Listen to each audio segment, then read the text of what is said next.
সোমবার বিকেল 6:50। ঠিক এর আশেপাশে দিল্লির লালকেল্লার কাছে একটি ভয়ঙ্কর গাড়ি বিস্ফোরণ ঘটিয়েছে জঙ্গিরা। ঘটনায় এখনো পর্যন্ত 8 জনের প্রাণহানির খবর পাওয়া গিয়েছে, আহতের সংখ্যাও অনেক।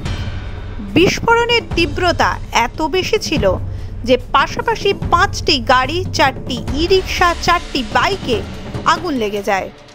ইন্টেলিজেন্স ফেলিওর, সেই বিরোধীদের রাজনীতি। এটা সেটার পরও প্রশ্ন থাকছে একটাই, কারা এইরকম ভাবে ভারতকে ভেতর থেকে ক্ষতবিক্ষত করছে? কি তাদের উদ্দেশ্য? এই বিষবৃক্ষের গোড়াটা কোথায়?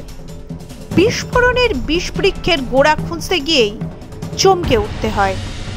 ঘটনার পর তদন্তে উঠে এসেছে এই বিস্ফোরণের সঙ্গে জড়িয়ে পুলওয়ামার সন্ত্রাসীরা। 2019 সালের 14 ফেব্রুয়ারি বিস্ফোরক বোঝাই গাড়ি সেনা কনভয়ে ঢুকিয়ে ভয়ঙ্কর বিস্ফোরণ ঘটিয়েছিল জঙ্গিরা। সেই বিস্ফোরণে বীরগতি পান 40 জন সিআরপিএফ কর্মী। তারপরই এয়ার স্ট্রাইক করে পাকিস্তানে ঢুকে সেনাঘাঁটি গুঁড়িয়ে দিয়েছিল ভারতীয় সেনা। খুব অদ্ভুতভাবে সোমবারের দিল্লি বিস্ফোরণেও ব্যবহার করা হয়েছে বিস্ফোরক বোঝাই করা গাড়ি। তদন্তে উঠে আসছে বিস্ফোরণের জন্য যে হুন্ডাই i20 গাড়িটি ব্যবহার করা হয়েছে সেটির বর্তমান মালিক দক্ষিণ কাশ্মীরের পুলওয়ামার বাসিন্দা এক চিকিৎসক উমর মোহাম্মদ। উমরের আগে এই গাড়ি ব্যবহার করত তারিক নামে পুলওয়ামারই এক বাসিন্দা। এই তারিকই গাড়িটি বিক্রি করে উমর মোহাম্মদকে। তারিককেও গ্রেফতার করেছে পুলিশ। কিন্তু কে এই উমর মোহাম্মদ? এই প্রশ্নের উত্তর খুঁজতে গেলে চমকে যেতে হয়। সোমবারই ফরিদাবাদ থেকে চিকিৎসক জঙ্গি ডক্টর মুজাম্মেল সাকিলকে গ্রেফতার করে কাশ্মীর ও হরিয়ানা পুলিশ। তারই টেরর মডিউল হলো হোয়াইট কলার। এই হোয়াইট কলার সন্ত্রাস মডিউলের অন্যতম মাথা হলো উমর মোহাম্মদ নবী।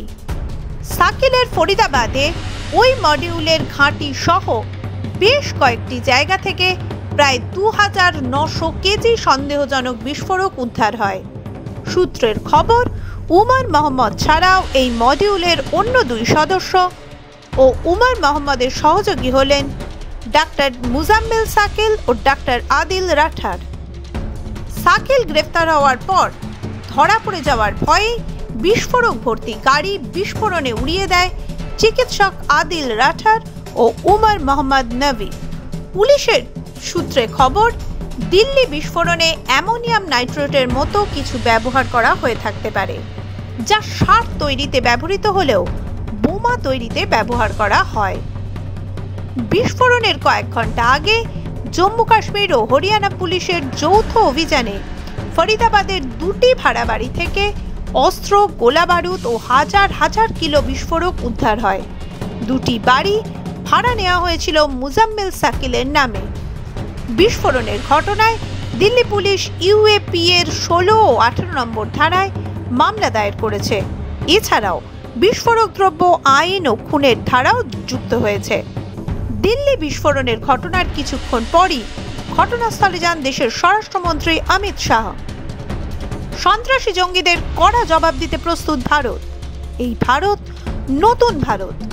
ভারতের বিরুদ্ধে ষড়যন্ত্র করা প্রত্যেকটি মাথা এটা জেনে রাখুক, এ ভারত জঙ্গিদের ঘরে ঢুকে পাল্টা মারতে জানে। এরপরও অনেকে হয়তো বলবেন, এজেন্সি কি করছিল, গোয়েন্দারা কি করছিল, এরা কি করছিল, ওরা কি করছিল? দেশের গোয়েন্দা সংস্থার কাজটা আসলে গোলকিপারের মতো। 10টা গোল আটকালে কথা হবে না, একটা গোল মিস করলেই কথা হয়। কিন্তু তাতে গোলকিপারের গুরুত্ব কমে না। এই ছদ্মবেশী দেশপ্রেমী গোলকিপার আছে বলেই আরও বড় অঘটন ঘটার আগেই 2900 কেজি বিস্ফোরক সহ ধরা পড়ে যায় ডক্টর মুজাম্মেল সাহিনরা। সব শেষে একটা কথা যোগ করতেই হয়, গতকাল দিল্লিতে ব্লাস্ট হবার পরের দিনেই পাকিস্তানের রাজধানী ইসলামাবাদে একটি আত্মঘাতী বিস্ফোরণে 12 জনের মারা যাওয়ার খবর এসেছে। গত কয়েক বছরে পাকিস্তানের মাটিতে প্রায় ডজন খানেক ভারত বিরোধী উগ্রপন্থী নেতার রহস্যজনক মৃত্যু ঘটেছে। এই সব মৃত্যুগুলোর একটারও কোনো কিনারা পাকিস্তান সরকার করতে পারেনি।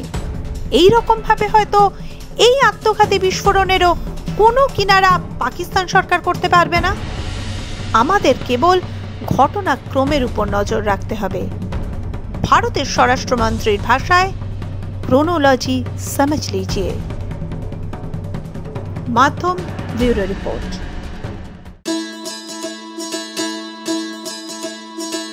गरीबी मिटेगी, समृद्धि बढ़ेगी।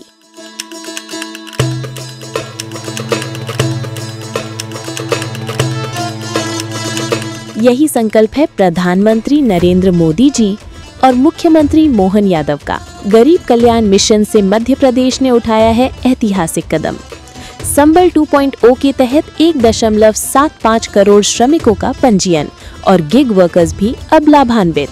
हजारों श्रमिक परिवारों को 224 करोड़ का भुगतान। 39 लाख लोगों को मिला भू अधिकार पत्र, देश में प्रथम स्थान। 8 लाख छोटे व्यापारियों को मिला ऋण सहयोग। 56 लाख पेंशनधारियों को हर माह 4000 करोड़ से अधिक राशि और 45 लाख परिवारों को मिला पक्का घर। अब हर नागरिक की सुविधा के लिए शुरू होगी मुख्यमंत्री सुगम परिवहन सेवा। प्रधानमंत्री मोदी जी और मुख्यमंत्री मोहन यादव के नेतृत्व में मध्य प्रदेश तेजी से बढ़ रहा है गरीबी मुक्त और आत्मनिर्भर भविष्य की ओर।